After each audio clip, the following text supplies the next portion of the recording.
തെറ്റായ ഒരു പ്രവണതകൾക്ക് മുന്നിലും പാർട്ടി കീഴടങ്ങില്ലെന്ന് CPIM സംസ്ഥാന സെക്രട്ടറി MV ഗോവിന്ദൻ. തെറ്റായ ഒന്നിനെയും അംഗീകരിക്കില്ല. അത് കേഡർമാർക്കും പാർട്ടിക്കാകെയും ബാധകമാണ്. തെറ്റായ കാര്യങ്ങൾക്കെതിരായ പാർട്ടി നടപടികൾ നിരന്തര പ്രക്രിയയാണെന്നും MV ഗോവിന്ദൻ 24-നോട് പറഞ്ഞു.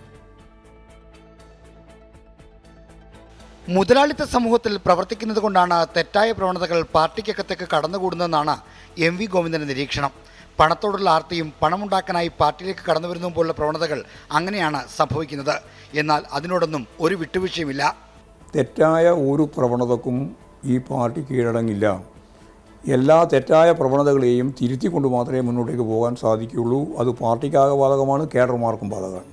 ഞങ്ങളുടെ മുമ്പിൽ വരുന്ന ഒരു പ്രശ്നവും അത് ഏത് താഴെ തലത്തിലുള്ള ബ്രാഞ്ചിൻ്റെ അല്ലെങ്കിൽ ലോക്കൽ കമ്മിറ്റിയുടെ അല്ലെങ്കിൽ ബ്രാഞ്ച് അതിർത്തിയിലുള്ള ആരുടെയെങ്കിലും ഉൾപ്പെടെയുള്ള ഒരു പ്രശ്നവും ഞങ്ങൾ സംസ്ഥാന സെൻറ്ററിൻ്റെ മുമ്പിൽ വരുന്ന ഒന്നിനെയും ഞങ്ങൾ അവഗണിക്കാറില്ല. എല്ലാ കാര്യങ്ങളിലും ഇടപെടുക എന്നുള്ളതാണ്. തെറ്റായ കാര്യങ്ങൾക്കെതിരായ പാർട്ടിയിലെ ചർച്ചയും നടപടികളും നിരന്തരമായ പ്രക്രിയയാണ്. ഏതെങ്കിലും ഒരു ദിവസത്തെ ഒരു സമ്മേളനത്തിൻ്റെ ഭാഗമായിട്ടുള്ള കാര്യം മാത്രമല്ല, സമ്മേളനത്തിൻ്റെ ഭാഗമായിട്ട് നടക്കുന്ന ചർച്ചയുടെ ഭാഗമായിട്ട് മാത്രമല്ല, അതൊരു തുടർച്ചയായിട്ടുണ്ടാകുന്ന ദൈനംദിന പ്രക്രിയയുടെ ഭാഗമായിട്ട് തന്നെ തുടർന്ന് മുന്നോട്ടേക്ക് കൊണ്ടുപോകേണ്ടുന്ന ഒന്നാണ്. അതുകൊണ്ട് സദാ പറഞ്ഞുകൊണ്ടിരിക്കും, അത് സദാ ചെയ്തുകൊണ്ടേയിരിക്കണം. ഈ പ്രക്രിയ തുടർന്നുകൊണ്ടേയിരിക്കണം. പാർട്ടിക്കകത്ത് നടക്കുന്ന ചർച്ചകളും മറുപടികളും നടപടികളുമെല്ലാം നവീകരണ പ്രക്രിയയുടെ ഭാഗമാണെന്നും MV ഗോവിന്ദൻ പറയുന്നു. R. ശ്രീജിത്ത്, 24, തിരുവനന്തപുരം.